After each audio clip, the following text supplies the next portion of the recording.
Ramen Nation, Chris Cobain here, bringing you week 11 of the National Pokemon Association. Of course, we are starting off this week, as per usual, with the Team Builder video. So last week we had our bye week, so we are coming off of a quick 1 week rest, and the team sits as 8-1. If you have not checked out my bye week analysis, or not my analysis, but my bye week update on the team, make sure you check that out. It would be the latest video uploaded, the one right before this one. But moving on from that, it is week 11 now, and we are back into action here. There are 3 more games left this regular season, and the Blazikens are almost secured a playoff spot, really close here. We would be secured if it wasn't for damn Vump and Snow Bunny both being 8-1 too, man. Red Division just tearing up the NPA this season, but we are almost there. Just gotta finish the season strong, of course, and we could actually end up with obviously a division victory or second place, or if it comes to that, the wild card as well. So, but this week we're going up against the Tampa Bay Luxrays and Coach TheXSeption, one of the longest tenured Pokemon streamers slash YouTubers slash battlers in the NPA. Been doing it for years. So he's one of the most experienced in terms of being a battler in the entire league. And he's got a really good team as well. Some of the strongest Pokemon that you can get in the draft format, as you guys are going to see. And of course, we're going to start out breaking that down, so let's get started. First off and foremost, we have quite possibly the strongest Pokemon in the entire OU tier. That is Landorus, Therian, of course, the Tiger form, not the Ubers form. Dude gets Intimidate. We all know what Landorus can do if you ever played competitive Smogon at all. Singles, you know Lando. Intimidate. It likes to be Choice Scarfed. It likes to be super defensive. Earthquake, Stone Edge, Knockoff, U-Turn, Stealth Rock, Superpower, things of that nature. It's very, very strong. It's very, very bulky, especially after those Intimidates. It's one downside, of course, that it does have no way to heal, but he has ways around that, as we're going to see, and something that will 100% be brought to this game, and something we had a game plan for. Jumping into the second one, I said he has ways to heal Landorus, and this is the main one here. He's going to have Florges. You guys, my people, they know Florges. I run Florges on like 99% of my UU teams, which of course the tier I play the very most. Florges is the Bay, one of my favorite Pokemon on the planet, one of my favorite competitive Pokemon on the planet. Absolutely love this thing to death.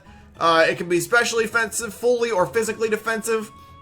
It makes a very, very powerful, bulky Calm Mind Sweeper. It gets Wish for team support. It gets Synthesis if it wants to heal itself only as the Calm Mind set. It gets Aroma and Heal Bell, obviously for statuses, so it makes good Cleric. Typically just runs Moonblast, some form of recovery, aromatherapy, possibly protect, something like that. It can also, though, get Giga Drain. It can actually get Psychic. Of course, it can run Hidden Powers, so it actually has a somewhat viability as just a full offensive Pokemon, because he does have, I think, 112 base special attack, which is nothing to sleep on, and of course, his incredible special wall. Very good Pokemon. Jumping in the next, we have Honchkrow, a Pokemon that was UU for a long time, just dropped to RU, but is nonetheless one of the stronger offensive Pokemon. It was in UU and is now obviously one of the strongest in RU as well. Very, very, very powerful Pokemon. Loves the Brave Bird spam. It loves Sucker Punch. It gets Pursuit. It gets like Heat Wave as well. It's a very strong Pokemon. Most of the time you're going to see a Life Orb, and it runs that Moxie set, man. And once it like kills something with Sucker Punch, you just are hard pressed to find something that's going to wall it. It's absolutely disgusting to have to face. And definitely somewhat of a threat to my team, especially if he's able to get a setup going. Then we have back-to-back Dark types. This one's going to be Houndoom, the non-Mega variant. Houndoom is still a good Pokemon, even non-Mega. 95 base speed, which is nothing to laugh at. He's got a very good typing in Fire/Dark, and it works well against my team. Of course, he gets things like Fire Blast and Flamethrower. He gets Dark Pulse. He gets Sludge Bomb. He gets Nasty Plot. He gets Taunt, so he makes a good Stall Breaker. Stuff of that nature. And with his good speed and his typing, definitely something we can see in the team. Next up, we have another one of my staple special walls. Florges more so, but second so Jellicent, as my viewers would know it, Mr. Pringles, because he looks like the Pringles man. and the feature of my XCK Salty Animal on Twitch. But nonetheless, Jelly sent another fantastic special wall, something that's very, very nuisancey. Again, makes a good special wall, and with access to Will-O-Wisp, makes a really good physical wall as well, so it can do both at the same time, run especially Will-O-Wisp physical Pokemon. Easy, recover off any damage. Scald, of course, as I said, Willow and recover. It gets Shadow Ball, it gets Hex if it wants to play that way with like the Scald Burns and the Will-O-Wisping. It gets like Giga Drain. It gets Ice Beam, so it can help fight off Garchomp, possibly. It gets Sludge Bomb as well, so it's got a lot of diversity there, a lot of potential sets. It even gets Water Spout if he's feeling legendary and wants to run like a Scarf set. We'll see about that. Next, we have Bouffalant. I believe Bouffalant's actually PU, but it's one of the most underrated attackers in the entire game. The dude is an absolute nightmare to go up against. Of course, he has his signature move, Head Charge, or Afro Break, which is much cooler if you're Japanese. He gets Reckless, which boosts the damage of recoil moves, which, by the way, Head Charge is. Very powerful, lots of coverage, things like Earthquake, things like Mega Horn. He gets Pursuit as well to Pursuit trap some of my Psychic types if he feels like he wants to do that.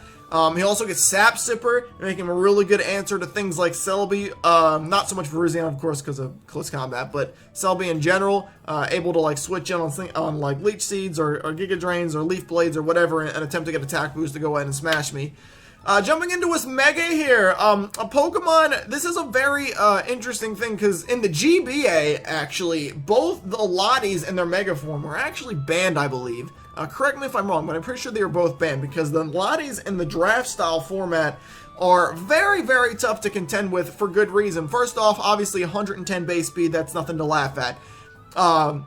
We're dealing with Latios, by the way. Super offensive, super defensive. It gets Calm Mind, it gets Dragon Dance, it gets Psyshock, it gets Draco Meteor, it gets Thunderbolt, it gets Dragon Pulse as well. Roost, of course, it gets Refresh to heal its own status. On the physical side, I said Dragon Dance, he gets Earthquake, he gets Outrage, he gets Zen Headbutt, he gets Dragon Claw. Thing can be either or here. It could be really stally. It has the ability to do that. I think it gets Reflect type, which could be interesting. Not something I expect, but it could be interesting in general. Mostly, the only thing that would really work on is, like, Jirachi, because, like, dancing like Garchomp can beat themselves. But it can be either really specially offensive setup, it can be really physically offensive setup, and both of them are equally threatening to my team. And this thing's going to be tough to handle. Again, 100% expect this. I would fall out of my chair if it didn't come. Next up, we have Doublade. Really, really good Eviolite Pokemon. Obviously, the unevolved form of Aegislash. Fantastic Pokemon. Always run Eviolite on it. It gets Swords Dance. It gets Gyro Ball and Iron Head. It gets Shadow Claw and Shadow Sneak. It gets Sacred Sword. It can be run as just an offensive Axe HP Max Attack Eviolite user to set up Swords Dance. It can actually use as like a double wall with Eviolite, a lot of HP, lots of special defense investment, running things like Gyro, Toxic, stuff of that nature. And it can be really problematic to deal with because it does do a good chunk to a lot of my team. You know, you figure a lot of my Pokemon, things like Jirachi, things like Celebi, things like Virizion, that don't really have coverage that really messes with it. So definitely something that could be a problem. Next up, we have another fantastic OU Pokemon. This one is Keldeo, rounding out his offensive powerhouses. One of the best special attackers in the OU tier. Loves to be Choice Specs, able to be Choice Scarf, Life Orb, Calm Mind, Substitute Set, sort of thing. It gets Hydro Pump, it gets Scald, it gets not Close Combat, excuse me, Focus, I think it might get that, but no. Focus Blast, Secret Sword, not Sacred Sword, which hits on the physical side, meaning something like a specially defensive Virizion doesn't really get it, mess with it too much. He gets Icy Wind, no Ice Beam, which really hinders him, but he does have Icy Wind for the ice coverage. And an array of potential hidden powers. Hidden Power Flying for Virizion, Hidden Power Bug for Celebi, of course. Even Hidden Power Electric for Gyarados, potentially. All possibilities that we could see for him. And the last two Pokemon here, first off, Shuckle. Really annoying Pokemon. Tons and tons of both defenses, but little HP. Typically just makes a really nuisancey Pokemon. Now, we do have a Magic Bouncer that typically really shuts him down, but he gets Sticky Web, Stealth Rocks, of course, Toxic, Shell Smash with Contrary. Tons Toxic a lot of the time, things like that. Encore. I've seen them run Power Trick as well. Things like that, or whichever one trades your offense with the opponent, not the one that switches your own. And actually, though, the one thing I really need to look out for, because remember, D'Ancy does handle this thing very well, stops almost everything it does, but his base speed is like 20, I want to say, or something really, really low. D'Ancy's a base 110, and Shuckle actually gets Gyro Ball, which I didn't actually calc yet. I should, but I'm pretty sure. I would imagine it wouldn't straight up Oko, because it's so weak, but it would do a lot. And definitely be a threat to my team. So, and then last but not least here, we have Ditto. And Ditto is not to be slept on at all. Ditto's a really good Pokemon. Obviously, it's going to be running Imposter if he wants to bring it. And then it likes to be Choice Scarfed. And what it does is it copies Stat Boost. And makes me really think about whether or not I want to set up things. Things like Swords Dance Chump as we run. Excuse me. Things like the Calm Minders like Celebi, Jirachi. Things like Virizion. Things like Gyarados with Dragon Dance. All things that if I set up, could be used against me if he's running that Ditto. So if he brings it instantly, it makes me be like, all right, what can I afford to set up here? You know, can I afford to do this or that, or will it hurt me if he brings in Ditto after this? So that is his team. It's very powerful. It hinges a lot around Lando and Keldeo and Mega Lottie as super powerful. The OU Pokemon. Then it's got a lot of support and a lot of extra hard hitters such as Honchkrow and Bouffalant and stuff. So definitely a good team.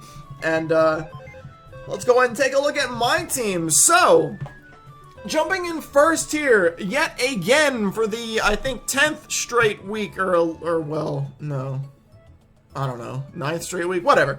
He starts the team yet again. It is going to be your boy Garchomp. Now, this week, actually, he is quite possibly the biggest liability on the team, and it's to the point that he was really made as a last-second or last-minute choice to be put on the team. At first, for most of the week, both Reiki and I were like, absolutely not, because he's got Lottie, which either set crushes him. He's got Keldeo, which can beat him.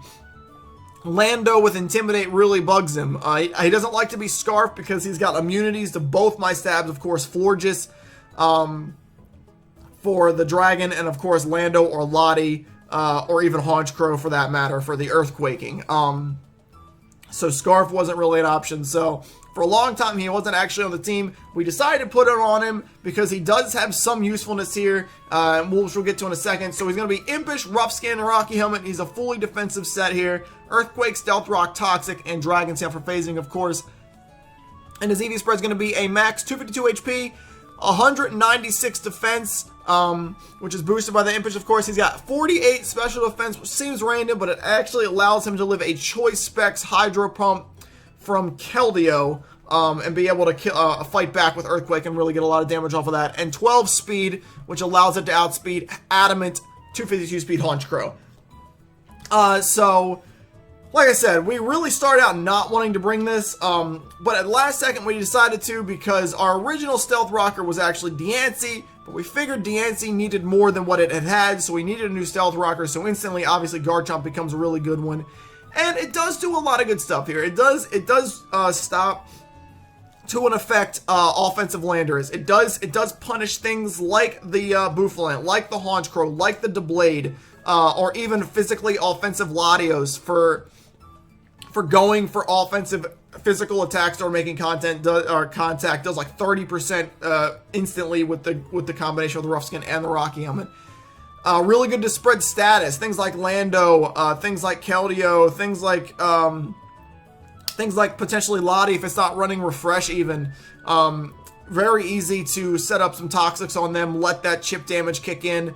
And then, of course, it can just flat out do work against some of his weaker things, specifically like Deblade, or slower Pokemon with weakened HP such as Florges or Jelly can both be taken down by EQs. So, very last minute decision to bring him in here. He almost had a second week where he didn't show up, but we figured he had a place on the team, so we want to run him.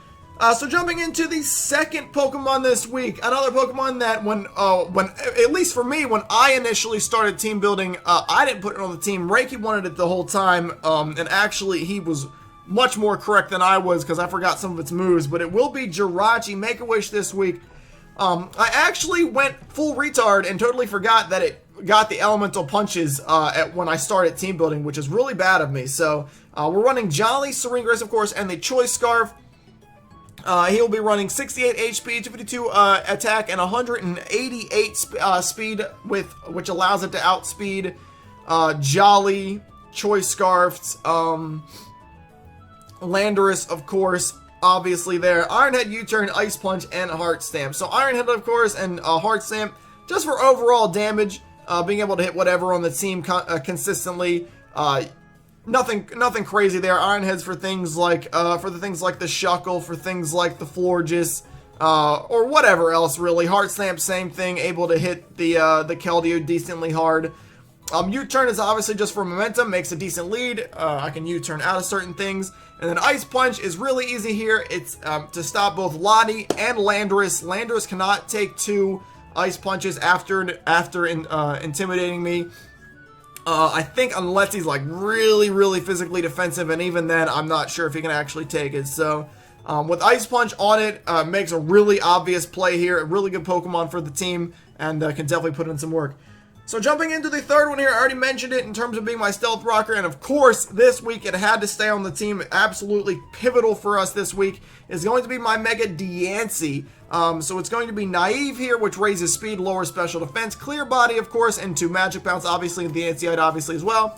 One of the few times we're running a not-so-specific set here. We have 4 HP, 252 special attack, and 252 speed, because it speed ties Mega Lottie. So, at first I was like, alright, don't want to speed tie the Mega Lottie, whatever. I invested it for, like, Keldeo, but when I invested it to outspeed Keldeo at base 108, I'm like, so he has, like, 12 HP. Like, literally, I think it was, like, 12 HP with, like, 140-something speed, and I'm like, alright, look, that 12 HP is not worth it to not be in a speed tie with that Lottie, so it made much more sense to make it max speed, just to give it that ability, because otherwise the minimal bulk, the like 12 HP you get, not worth it at all. So Moonblast, Protect, because I'll never forget to run that again. Earth Power and Diamond Storm.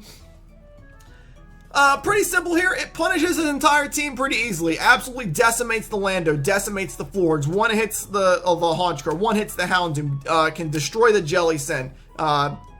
Bouffalant, if it's like AV, can probably take 3. Lottie gets 1 hit, unless it's really bulky. Deblade cannot switch in on either, or cannot switch in on Moonblast, then take an Earth Power unless he's really specially defensive. Keldeo gets 1 hit.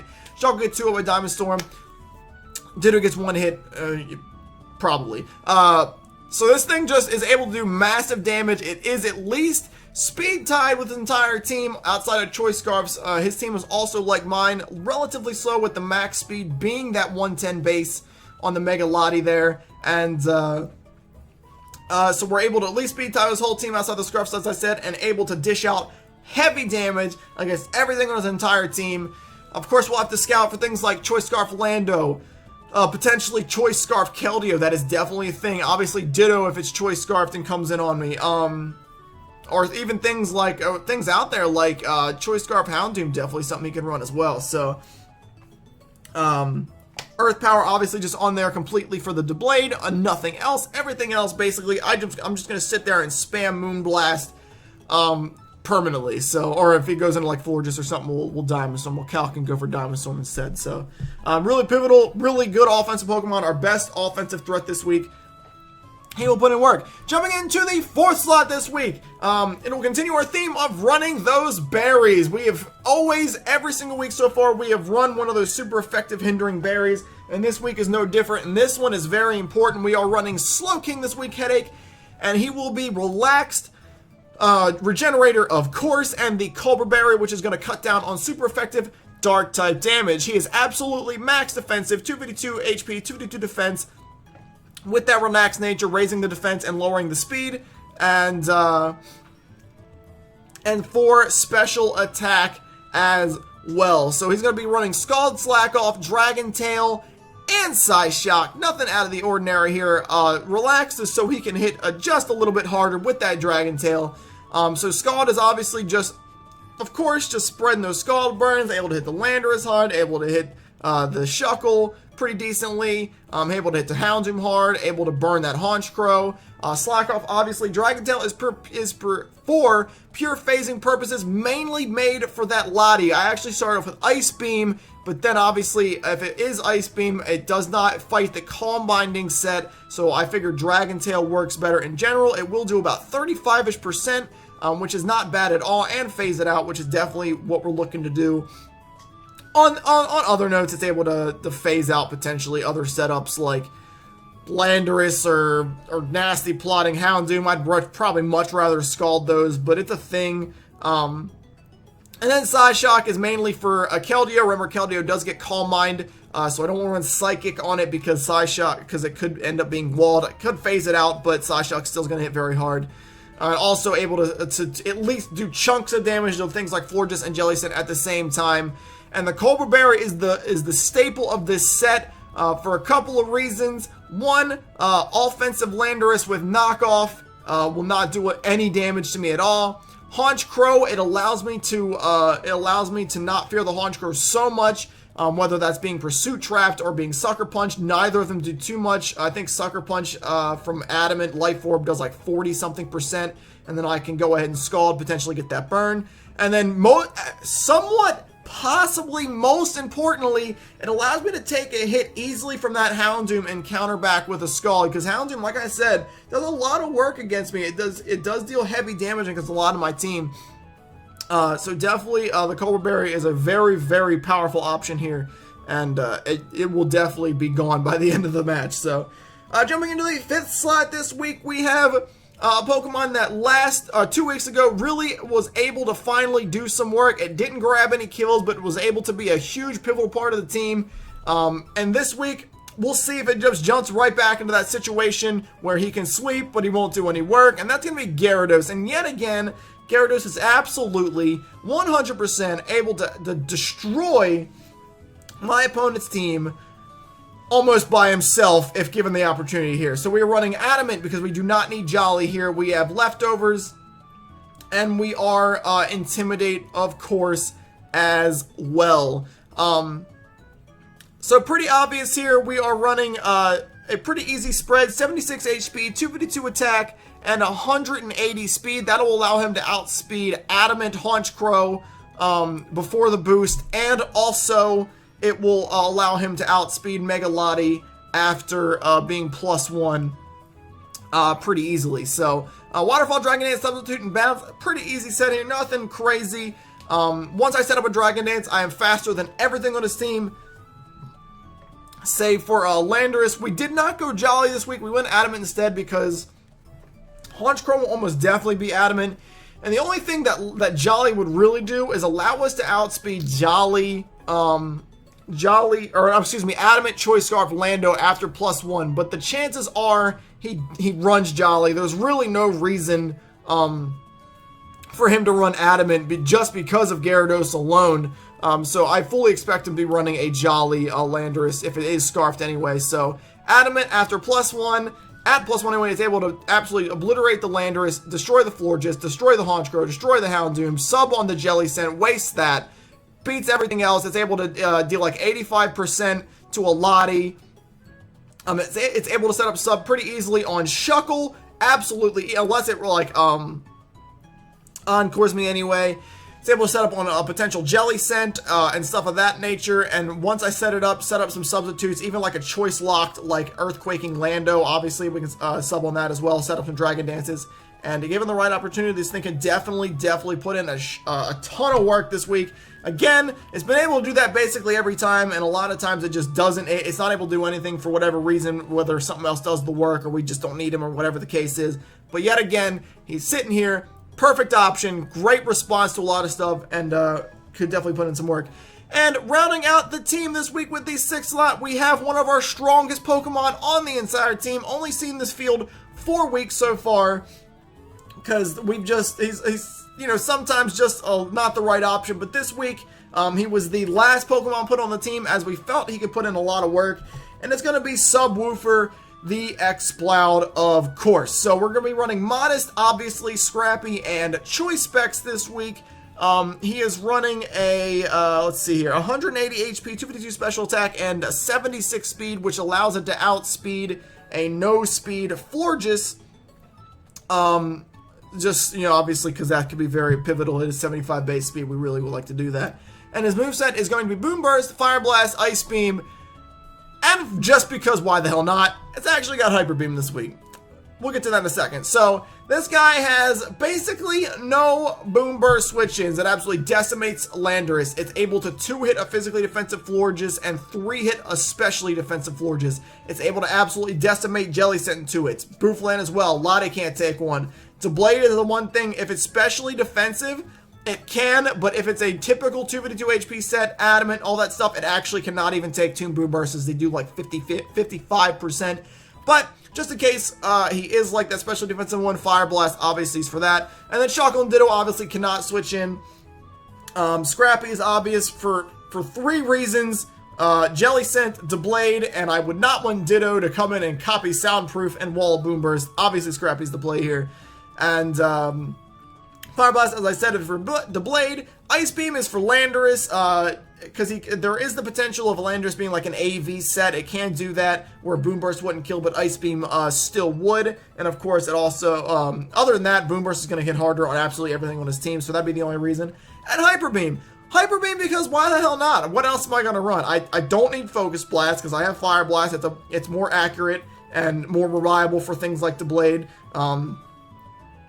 I just don't need anything. He hits harder with Boom Burst on everything except for the Lando, and we have Ice Beam for that. So, Hyper Beam. I think the base power difference is 10. Boom Burst is 140, and Hyper Beam was 150, which is absolutely ludicrous because Boom Burst is 100% accurate with no drawback, and Hyper Beam at 10 base power more is 10% less accurate at 90%, and also, of course, makes you have to recharge the next turn, so the difference is absolutely ludicrous.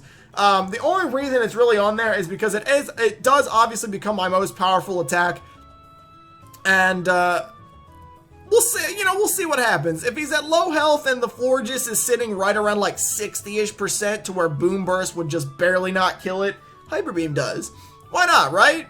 Why the hell not? Same thing for things like the Jellystone or basically anything on his team that would barely live like a Boom Burst. If we have the opportunity, of course I'd have to, it's a liability because it would allow something like the Lottie come in and set up. So this is like a last resort kind of play. You will only see me click this. There's a high chance that you will not see this move used.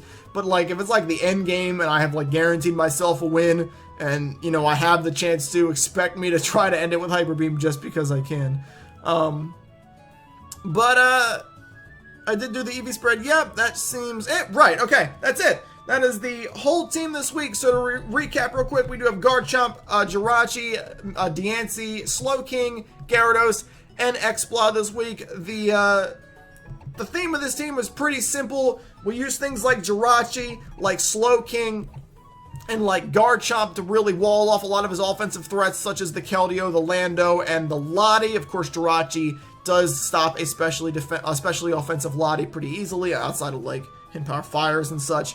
But to wall off his main threats like that, and use that momentum to put in heavy work with things like Diancie, things like Exploud, and things like Gyarados to go ahead and put a massive offensive pressure on this team. All 3 of these put unbelievable offensive pressure on his team. Like I said, one Dragon Dance is almost able to sweep his entire team. He has literally no switch-ins for Diancie, and he has literally no switch-ins for Boom Burst either. So we have, it's pretty half and half here. We got the three things meant to wall off and slow down some of his offensive threats, and the 3 things that take advantage of the rest of his team is completely decimate him if given the opportunity. So that's it for this video, guys. Of course, as usual, thank you guys for watching. I do appreciate it. Of course, as per usual, the battle against TheXSeption and the Tampa Luxrays will be uploaded to my YouTube tomorrow. So hope to see you guys there to check that out. As the Blazikens look to go to 9-1, and if we do win, it does absolutely secure our spot into the playoffs. So we're looking to absolutely 100% guarantee the Blazikens spot in the playoffs, where we can try to make a deep playoff run and maybe come out of this NPA Season 2 with a championship. That'd be really nice. But again, guys, thank you guys for watching. I appreciate it, and I will see you guys in week 11 of the NPA when we take on the Tampa Bay, Luxrays, alright? Alright, peace, Ramen Nation. See you guys in week 11.